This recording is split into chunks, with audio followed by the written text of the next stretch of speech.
Hi, everybody. Welcome back to today's episode of Calvin Talks About How to Run a Nonprofit in Africa, specifically one related to agriculture. And on today's plate, we have 6 items to go through. And this is a big day. I'm really excited for today, you guys. The first item is we have a new Peace Corps relationship. How did that strike up? How could you do a Peace Corps relationship as well? And what does that really mean for us? Number 2 on the list is that new Growing the Grassroots farm phone that we got. It is working, the staff has it, and I want to show you the first day of results from that phone in use. Number 3 is the first monthly meeting happened on Sunday, 2 days ago now. We had the full group on, and then we broke off into one-on-one calls. And a lot of information came out, a lot of important stuff, and I want to tell you guys kind of what I saw from my side, the value of it. The 4th thing on the list for today is rainy season versus dry season planting in Sierra Leone. So now we're really getting into the agriculture of it, you guys. What happens in those 2 seasons? Do you have to move land? How is irrigation looking different? How is planting look different? The 5th thing on the list for today is the soils in Sierra Leone. They're highly, highly acidic. I'm going to talk about the range of those pHs versus in America, kind of what intrinsic differences you would see in planting in those 2 places. And the 6th and final thing on the list, if we can get through all of that, is going to be pineapple planting. I have set up a little demonstration on the whiteboard behind me, and I'll explain to you guys a really advanced, cool method of pineapple planting that my friend Amber invented in Sierra Leone.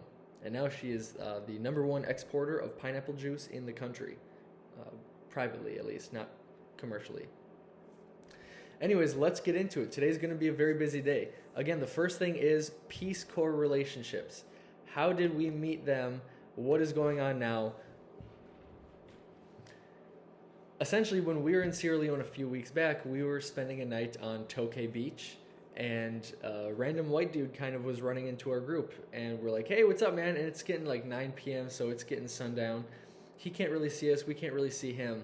But he starts walking over to us because it's not very common to see other white people in Sierra Leone sometimes.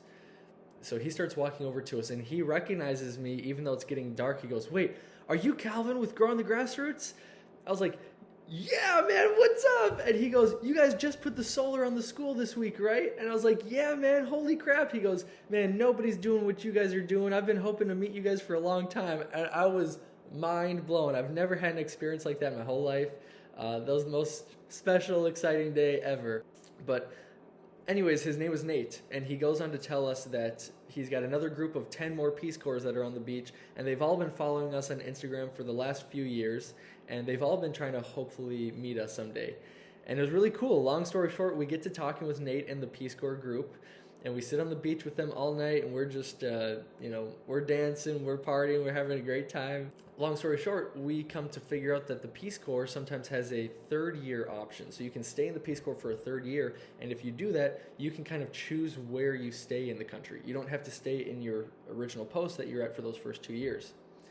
So Nate gets me in contact with the 3rd year Peace Corps manager in Sierra Leone, and I fill out an application. And they get back to us, and they said that the application looks really good, and they think that we can work together, and we fit all their parameters in terms of safety and productivity and work. So they think that we could work together. And essentially, what's going to happen now is this. We need to come up with a plan for housing for this Peace Corps volunteer. Where are they going to stay? How are they going to eat food? What is the cost of their food going to be? What is their transportation going to look like to and from the job sites? Are we paying for any extracurriculars for them? Are we paying for all the job-related transportation, supplies, and food? So now I just got to kind of come up with this, and the Peace Corps is still going to pay their Peace Corps volunteers their typical salary per month, so we don't have to pay the Peace Corps volunteer anything. We just have to have those accommodations set: food, housing, transportation, and work. And so, yeah, bottom line, if you guys want to get in contact with the Peace Corps, if you're in a different country than Sierra Leone, Peace Corps is in just about every country in the world. And so the first step that we took was, again, getting in contact with actual representatives on the ground, and then sharing our story and our nonprofit and what we do. And then if they're impressed, then they can tell their managers about it and see if you can't work your way into a 3rd year option for the Peace Corps. So now Nate, who introduced us to that Peace Corps manager, he is actually going to be our first third-year volunteer. And then after that, every volunteer that does want to do a third year with the Peace Corps, they will essentially fill out an application where us at Growing the Grassroots can choose who we want to be our volunteer for the year. Obviously, we'd choose somebody more so related to agriculture or education because that's kind of our main focus. Maybe not someone more in the healthcare situation, but we would take anybody. And in this case, Nate here, I'm really excited to have him because he is a white guy from America, and he's getting paid by the Peace Corps, and he's got no reason that he would be corrupt. So he's kind of going to take over this in-country director position that we're leaving blank, and he'll be really the one managing money and helping us run to the market and get prices for things, because a Peace Corps volunteer wouldn't have any need to be corrupt. They get paid a lot from the volunteer position. They're here for volunteer work. It's not like their full-time job like a Sierra Leonean native is. So we're very excited. He will fill like a in-country director role for us.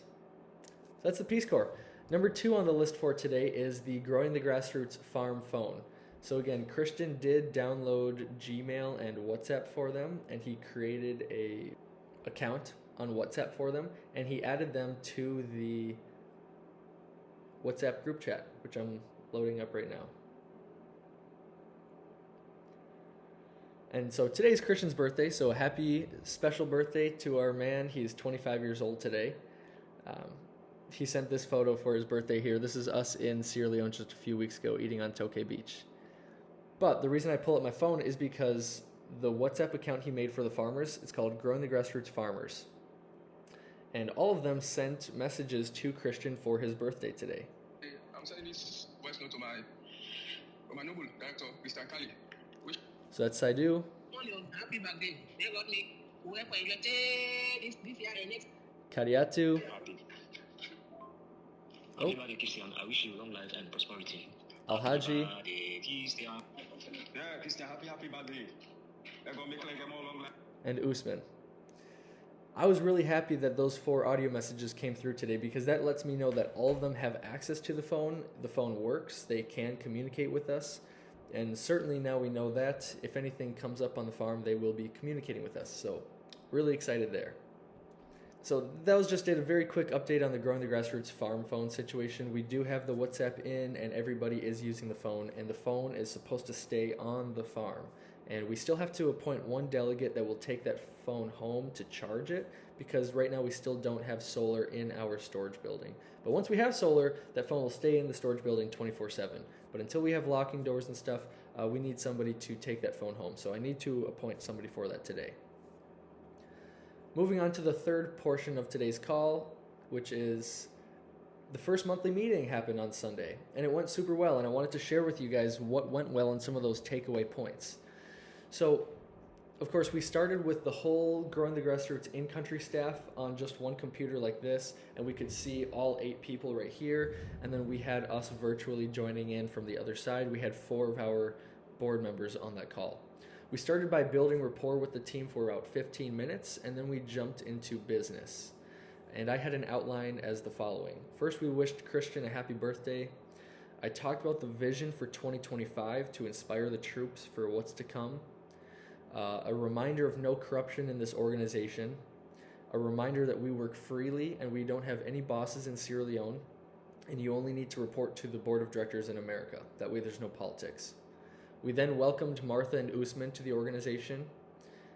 We then reallocated the bikes to the other staff members on this call, because remember, Shock and Edmund were the in-country directors and they were using our 2 new bikes, but since they have been demoted, we are now publicly giving power to use those bikes to everybody in the organization. If you don't do that, you don't do it publicly like that, the message might not get out. We then canceled the loan program for everybody publicly, and we explained to them why it didn't work. Again, it was our fault that we did not have the parameters of what is the max loan, what is the max amount of time to pay back that loan, etc. And the last thing we talked about was we are getting onto NASSIT, N-A-S-S-I-T. That is something in West Africa, at least specifically, where it's like the government's retirement program.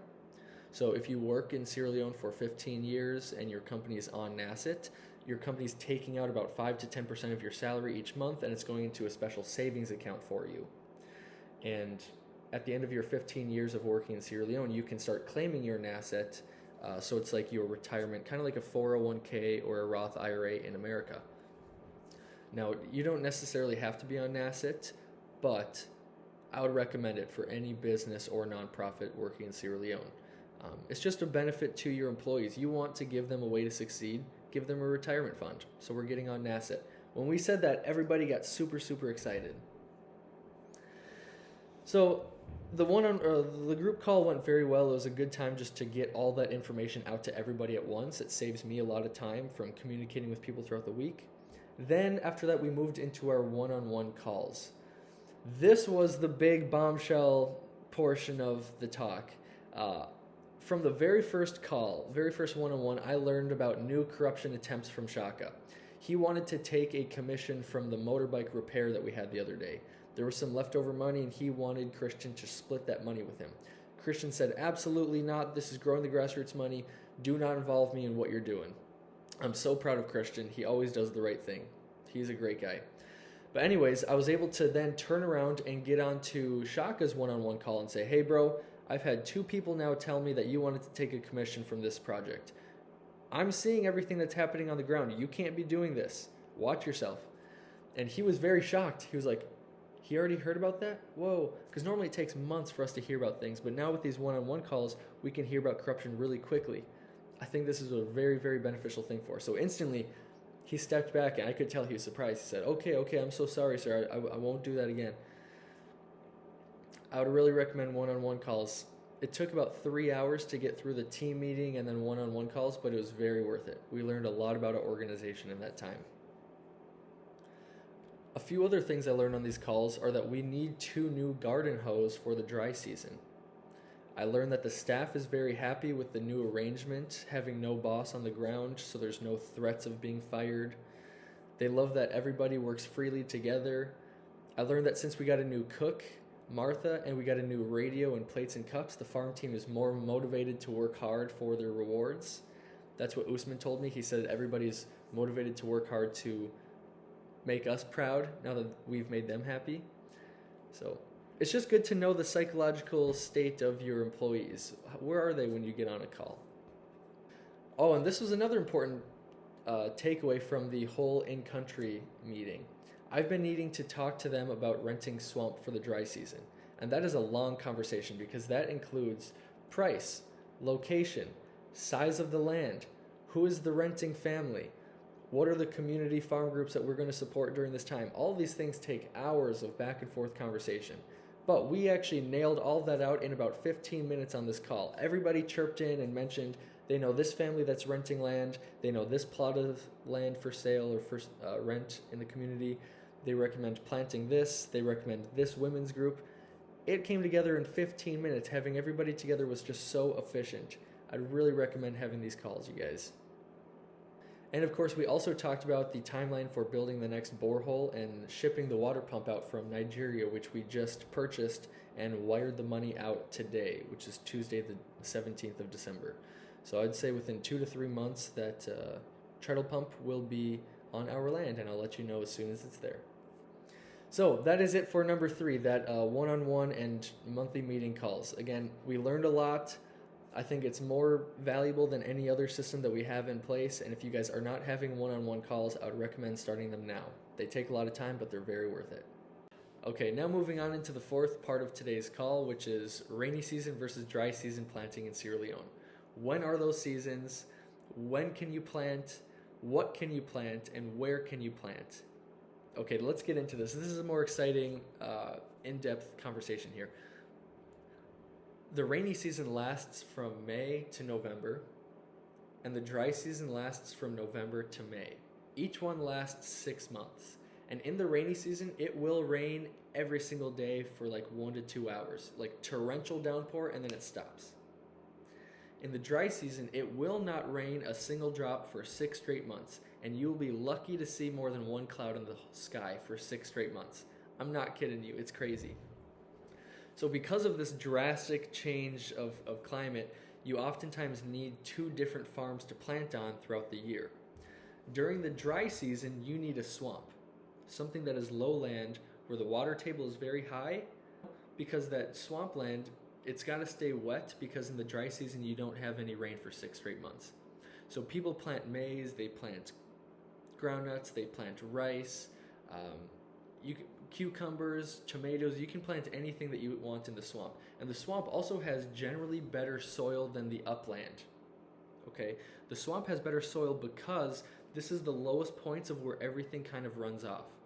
If you've got fish around, if you've got pigs or sheep or goats or chickens around, or there's frogs in the vicinity or worms or anything, their manure is likely to be flowing down into the swampland. So you don't really need to be fertilizing quite so much in that swampland. So in the dry season. You can plant pretty much anything that you want in the dry season as well in the swamps, and it typically comes out pretty darn good. You don't need to water at all in the dry season when you're in the swamps because the water table is so high. You're just relying on the water that's already logged into the swampland.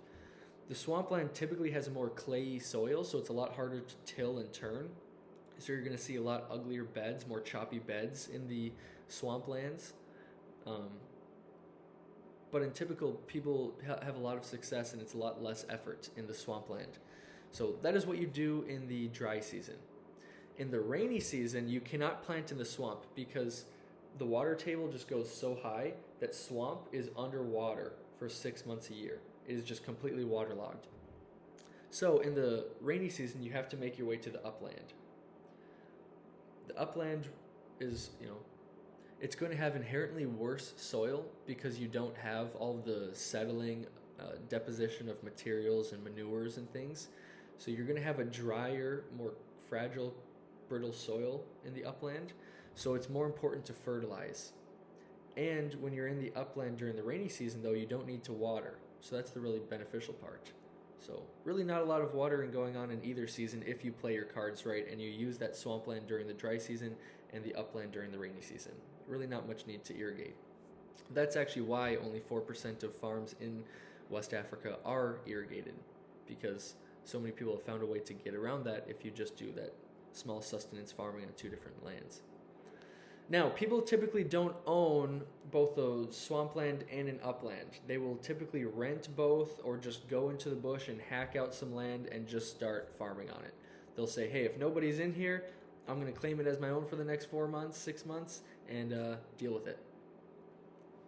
In the uplands, though, like I said, you have more brittle soils. You do need to fertilize. Fertilizing is super important in the upland. And weeding in both the upland and the lowland is also going to be very important. Weeding just to mitigate the competition of nutrients on your crops. So I say all that because now we are out of the rainy season into the dry season. It is now December, but the swamps are still kind of drying up over the next month. It's still kind of wet, and people are still finishing up their rice farming. So people do a lot of rice farming in the wet season or dry season. It doesn't really matter. You can plant that rice underwater. It doesn't matter. But yeah, people will be harvesting their rice by the end of this month or early January. So by middle of January, we will have swamplands available for rent. And we will certainly do that through May and sponsor a farm-based group during that time. Okay, now moving on into the 5th portion of today's topic, the soils in Sierra Leone. You guys, if anybody does agriculture in Africa, this will be so important to you. Dr. Ali Kamara, who's one of my good old associates in Sierra Leone, he is the top agriculture professor in the country in the Freetown campus of Njali University. He has done 2,000 soil samples across Sierra Leone, and he has found that the range of pH is from a 3.9 to a 4.7 in that country, with an average pH of a 4.2. That is highly, highly acidic. And to me, I can only think of 3 crops that want to be grown in acidity soil like that: strawberries, blueberries, and tomatoes. Every other crop I can think of wants to be grown in a soil pH of 7. That is exactly neutral. The pH range is from 1 to 14. 1 being highly acidic, 14 being highly basic, 7 being neutral. Now, people in America, we don't realize how lucky we are. Our soils are inherently a 7, 6.5 to 7 all over the place. What that means is you could take the same seed that you grow in America and bring it to Sierra Leone, and that seed could get to this tall in America. It might only get to this tall in Africa, just because of the inherent differences of the soil pH. So people ask all the time, why is Sierra Leone, why is Africa struggling with agriculture so much? People don't realize the soil is the big reason for that. When you have an acidic soil, you don't realize how hard it is to grow anything. Maize, peanuts, anything basic or neutral like cucumbers, everything is just inherently going to be smaller. The reason Sierra Leone's soils are so acidic is because they have undergone generations of slash and burn for literally hundreds of years. In America, we just till the soil every year, and we just allow those nutrients to run out into the Mississippi River and kill the Gulf of Mexico. And that's why we have that big dead zone and everything like that. In Africa, they allow their bush to grow back every year. But as a result, they have to burn it. They have to slash it and burn it. The burning of the bush every single year results in very acidic soils that over time they just chip away and they get more acidic every single year. As you burn, you release ash, and that ash is very high in nitrogen at first. So when you grow plants in it for the first month, it looks like the plants are going to do very well in that ash. But then the ash's quick releasing nitrogen, it gets dried up and it goes away. And now you're just left with the ash, which deposits in the soil and leaves it more acidic over time. So that's why people continue to slash and burn. They think that it actually helps the crops, because for the first month it really does. But after that, it just leaves the crops slowly drying up after that, only to get a really poor yield. So that is the reason for the acidic soils in Sierra Leone. Moving into the sixth topic of today's call, and the final one, pineapple planting. This could be your biggest moneymaker in Africa if you are in the agriculture field. A lot of times, the local method of planting pineapples is going to be very sporadic. People will be planting one every 6 feet in just different directions. I don't know why. I think it's because the pineapple plants typically grow leaves that are about 3 foot in diameter. And as a result, if you plant the pineapples about 6 feet away, their leaves get close to touching without ever fully touching. And for some reason, Sierra Leoneans, they don't want their pineapple plants touching and colliding into each other. I don't exactly know why, because you can make a whole lot more money off pineapples and make them a lot bigger if you plant them super close together. And that's what I want to share with you guys today. My friend Amber Martin, she's a very, very special, talented woman. She used to be a professor at Illinois State University.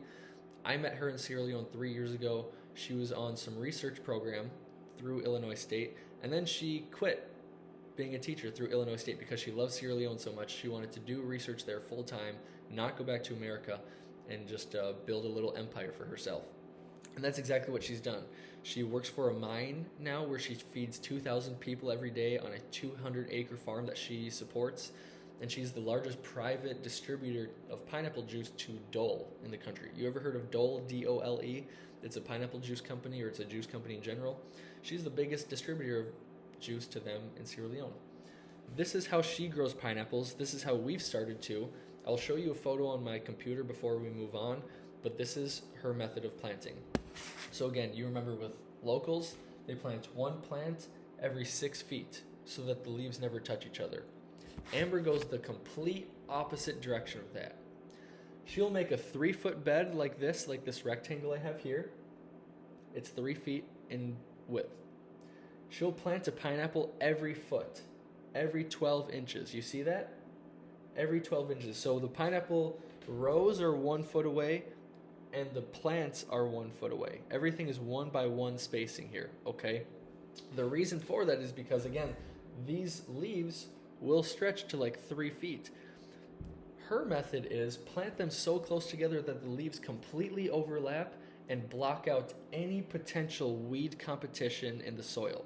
It's genius. She doesn't even have to weed her pineapple plants. They block out the weeds because there's no sunlight getting in between the plants. The next thing is she mulches them. So she puts mulch on the ground. I'll show you what a photo of mulch is. It's just like dead or dried grasses or plant material, or even big banana leaves or corn stalks that you can use to keep the moisture on the soil level so that the sun doesn't beat down. She also mulches in between the plants so that when the dry season hits, she doesn't have to be stuck watering the pineapples every day. She only has to water the pineapples like once a week or twice a week, because The pineapple leaves themselves keep in the moisture, the mulch keeps in the moisture, and then she just has to do supplemental water once or twice a week. It is genius. With this method of planting, so you have a 3-foot bed, 3 foot wide, and then you have a 2-foot wide walkway, okay? And then you have another 3-foot wide bed, same type of planting method, and then a 2-foot walkway. If you keep this method going all the way down your land, you can fit approximately 52,000 pineapple on 2 acres of land. You can sell one pineapple for 20 to 25 leones. That is $1. You could make 52,000 US dollars per year growing pineapple on 2 acres of land in Sierra Leone. For our permaculture farm that we are building, I want a quarter of it, just over an acre, to be used for pineapple, and I'm hoping that we can cram at least 20,000 pineapples onto there. Hopefully more, but at least 20,000 pineapples, and that will be massive supplemental income for us. What I did up here was, if you can kind of see, this is another version of the pineapples, and then mulch is around it. You just kind of mulch with grasses in a circle around it while they're babies to protect them while they're young so that they can grow up strong. A few more things I forgot to mention about the pineapple before we move on here is this. I wanted to help you guys out with the spacing of these plants a little bit better. So of course this is a 3-foot wide bed, and the middle plant should be the first one that you plant. And that should be 1.5 feet from the left side of the bed or 1.5 feet from the right side of the bed.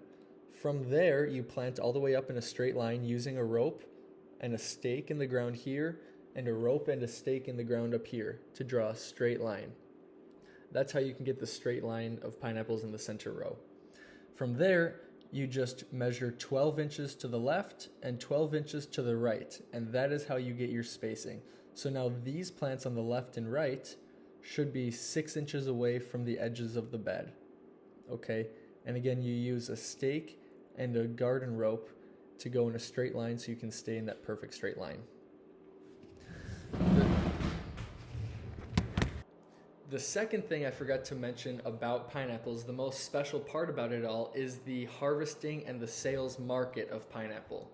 So during pineapple harvest, we can hire temporary laborers, like 50 of them, to employ them, give them salary to come and harvest, decrown them, record how many we have, and then turn around and go sell them. And then they would bring us back a percentage of the money that we agree on, so they leave with something comfortable as well. Or to take it a step further, we can employ more people, like 100 people, if we want to juice these pineapples. So we juice the pineapples, we bottle them, and then people sell that juice in the market. Now you can get about $3 for each pineapple worth of juice in the market. So now think about this. We could employ 100 people to harvest our pineapples, juice them, bottle them, and then sell them, and then still bring us back $1 from that pineapple sale as if we had harvested it and sold it ourselves, and they take $2 per pineapple, and that is their income for the sales and harvest and bottling of it. And now imagine we have 20,000 pineapples we're doing this for. We can pour so much money into the community, and we will take home a lot of money to put back into our farm to make it bigger for the next season. That is true development right there, when you can get the community involved like that. So pineapples could be a huge hit for not only your organization, but also the community as a whole.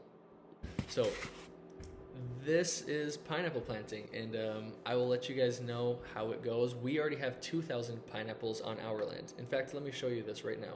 Okay, so this is what mulch looks like, the grasses in between the pineapple plants. And these are first-year pineapple plants that we just planted back in August. In fact, this photo is from October, you can see. So these are just 2 months old. So imagine after 1, 2, 3, 4 years, these plants will be very large, overlapping each other, and maintaining all of their moisture. And here is a photo of our land from above with a drone. And here are our 2,000 pineapples that are planted in these 3.5 rows. So if you can imagine, we have 2,000 pineapples just in these 3.5 rows. If you keep pushing that across the land, we can easily get 20,000 pineapples in there. Anyways, that's it for today's call. I hope that you guys got some benefit about hearing about our new relationship with the Peace Corps and having a third-year volunteers. The new farm phone is working very well. Everybody has access to it, which I'm very excited about. The first monthly meeting and one-on-one calls went super well, and we got a lot new information. Everybody should benefit from this system. The rainy season versus the dry season planting. If anybody wants any more information on that, you can feel free to ask me more questions in the comments. The soils across Sierra Leone versus America and why they're so inherently poor in Sierra Leone. Oh, I'll take a note. The next time I'll talk about how to amend those soils. How do you increase the pH and get those soils back to neutral? I'll talk about that one next time.